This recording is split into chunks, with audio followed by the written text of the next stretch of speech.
जय हिंद बच्चों, इस समय आप लोग मोहम्मद इंस्टीट्यूट के यूट्यूब चैनल से जुड़े हुए हैं और इस चैनल में मैं आप सबका स्वागत करता हूं। आज हम लोग class 12 physics Hindi medium NCERT book के थर्ड चैप्टर यानी भाग 2 सेकंड पेपर कह लीजिए, सेकंड पेपर के थर्ड चैप्टर विकिरण तथा द्रव्य की द्वैत प्रकृति के अंतर्गत हम लोग पढ़ने जा रहे हैं आज द्रव्य की तरंग प्रकृति। पहले हम आपको बता दें कि निचली कक्षाओं में हम सभी लोग पढ़ चुके हैं कि प्रकाश के अंदर दोनों प्रकार की प्रकृति होती है। प्रकाश तरंग की तरह भी व्यवहार करता है और प्रकाश कण की ही तरह व्यवहार करता है। चैप्टर के नाम में आपने देखा था द्वैत, तो द्वैत का मतलब होता है दो। जिसके अंदर दो प्रकार की प्रकृति हो उसे हम कहते हैं द्वैती प्रकृति। तो अब हम लोग देखने जा रहे हैं, तो चैप्टर में जैसा आप देख रहे हैं द्वैत, द्वैत का मतलब होता है दो, यानी दो तरह की प्रकृति। तो जिस तरह से प्रकाश के अंदर दो प्रकृति होती है, बिल्कुल उसी तरह से प्रकाश की ही तरह इलेक्ट्रॉन के अंदर भी आप लोग पढ़े होंगे कि इलेक्ट्रॉन की दो प्रकृति होती है, यानी ड्यूअल नेचर ऑफ इलेक्ट्रॉन होता है। इलेक्ट्रॉन कण की तरह भी व्यवहार करता है, तरंग की तरह भी व्यवहार करता है। इसी आधार पे हाइजेनबर्ग का अनसर्टेनिटी प्रिंसिपल प्रस्तुत किया गया था।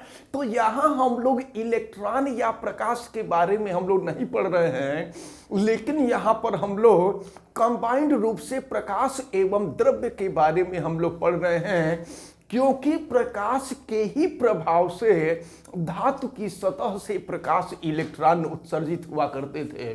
तो यहाँ पर हम द्रव्य के बारे में पढ़ने जा रहे हैं। तो इलेक्ट्रॉन और प्रकाश की ही तरह द्रव्य जो होता है उसके अंदर भी ड्यूअल नेचर होता है। इसीलिए चैप्टर का नाम रख दिया गया है द्रव्य की द्वैत प्रकृति, यानी द्रव्य के अंदर कण के भी गुण पाए जाते हैं और तरंग की भी गुण पाए जाते हैं।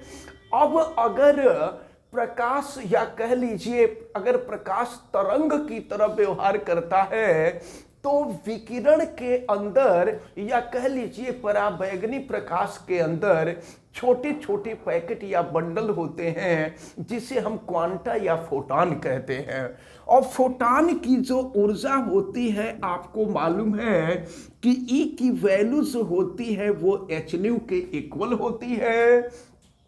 लेकिन आपने ये भी देखा था कि आइंस्टीन के द्रव्यमान ऊर्जा जो संबंध था, आइंस्टीन के द्रव्यमान ऊर्जा संबंध से E=mc²। अब जरा ध्यान पूर्वक देखें, ये फोटॉन की ऊर्जा है और वास्तव में फोटॉन की जो फोटॉन चलते हैं वो प्रकाश की चाल से चलते हैं और प्रकाश की ऊर्जा हो जाएगी E=mc²। तो ये दोनों एनर्जी जो होगी ये आपस में इक्वल हो जाएगी। तो इस प्रकार ये हो जाएगा mc²। अगर दोनों का लेफ्ट साइड इक्वल है तो दोनों का राइट साइड इक्वल हो जाएगा।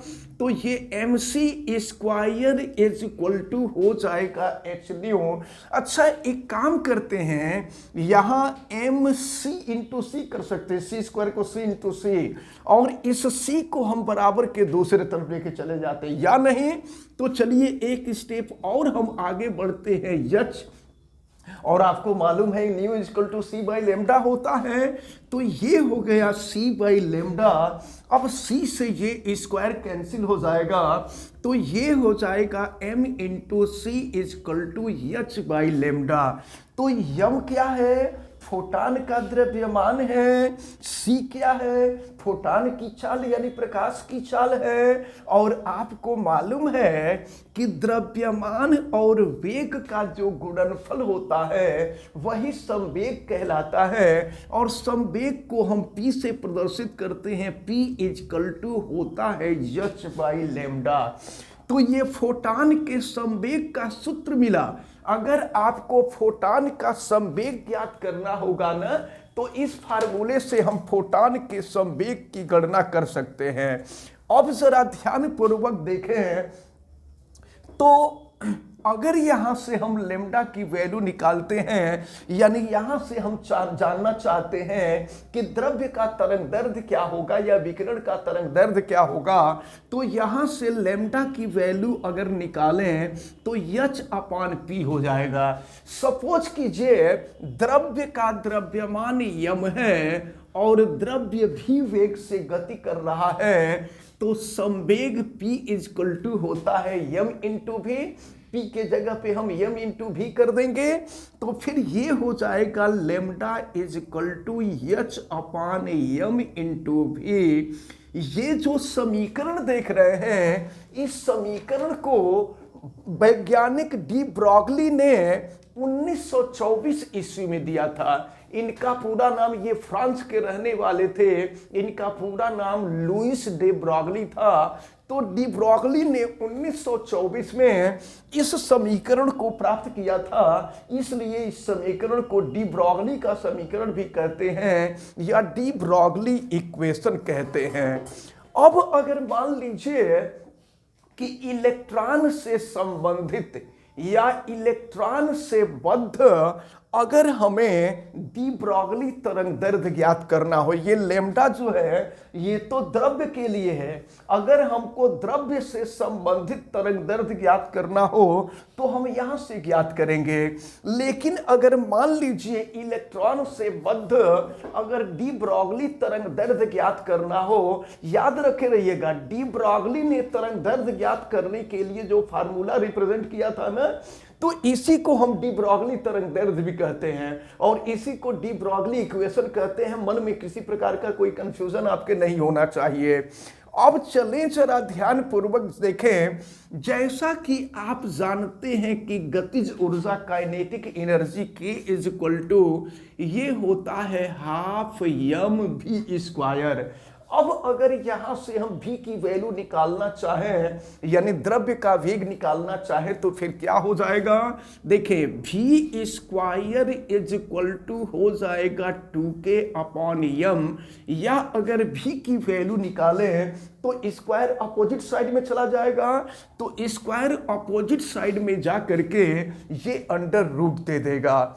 अब आप देखें जरा, अब जैसा कि आप देखे हैं कि लेमडा की जो वैल्यू होती है वो H/M इंटू भी होती है। अब यहां से भी की वैल्यू हम रख देते हैं।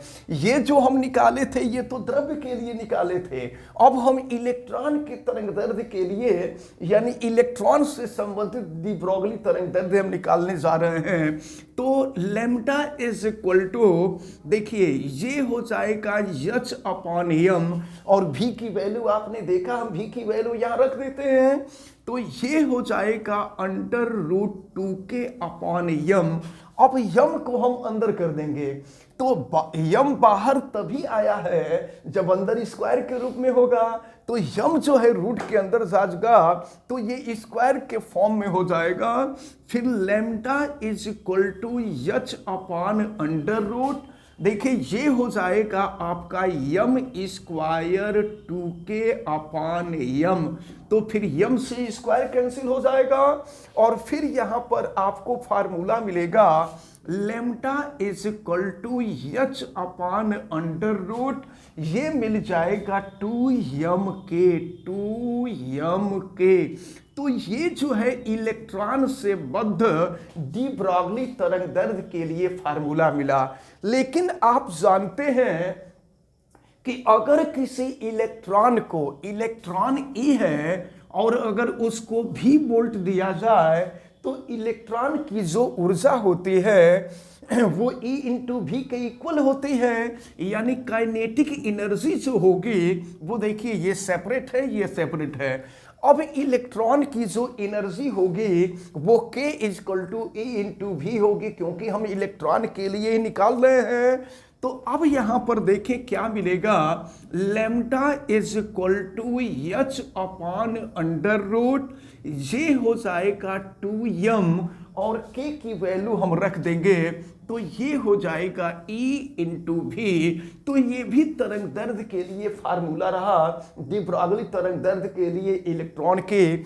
अगर आपको यहाँ पर m जो होगा वो इलेक्ट्रॉन का द्रव्यमान हो जाएगा, E जो है इलेक्ट्रॉन का आवेश हो जाएगा, भी दिया गया विभव हो जाएगा। अब चलिए इसको जरा हम सॉल्व कर लेते हैं और सॉल्व करके देखते हैं इसकी वैल्यू क्या आती है। Lambda is equal to h Planck constant है, प्लैंक कांस्टेंट 6.6, तो 6.6 होता है, लेकिन ये 6.63 होता है, ये लास्ट का जो 3 हम हटा दिए थे। तो 6.63 इंटू 10 टू द पावर -34 होता है, और ये हो जाएगा अंडर रूट, देखें 2, और यम जो है इलेक्ट्रॉन का द्रव्यमान है। इलेक्ट्रॉन का द्रव्यमान आपको मालूम है 9.1 into 10 to the power -31 kilogram होता है। ये 9.1 into 10 to the power -31 kilogram हुआ। इलेक्ट्रॉन जो है, ई जो है इलेक्ट्रॉन का आवेश होता है, ये हो जाएगा आपका 1.6 इंटू 10 टू द पावर -19। तो ये सारी चीजें तो हमको ज्ञात है, केवल हमको विभव नहीं मालूम है, वोल्टेज नहीं मालूम है। तो इस विभव, ये विभव जैसे है इसको हम वैसे ही रहने देते हैं। चलिए अब इसके बाद हम इसको सॉल्व करते हैं। तो लेमडा की जो वैल्यू निकलेगी 6.63 इंटू 10 टू द पावर -34, और यहाँ फिर देखा जाए कि ये वैल्यू क्या मिल रही है।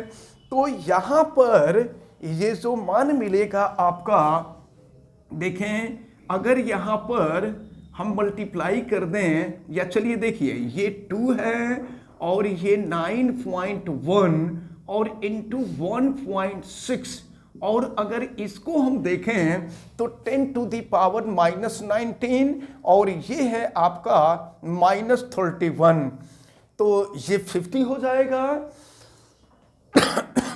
ये जो है 10 टू द पावर -50 हो जाएगा। अब इसको हम रूट से बाहर निकालते हैं, और रूट से बाहर निकालते हैं तो देखते हैं कि ये वैल्यू,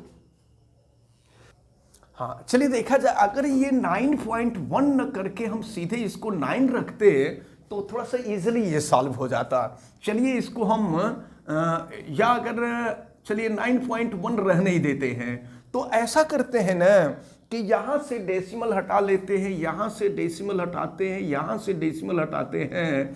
तो इसके लिए हमें 100 से गुणा और 100 से भाग करना होगा। तो 100 से गुणा कर दिए और 100 से भाग कर देंगे, तो ये हो जाएगा -52।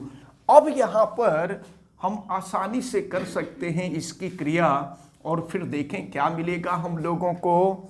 तो अब ये जो है 6.63 इंटू 10 टू द पावर -34, और फिर 2 का स्क्वायर रूट आप निकाल लीजिए।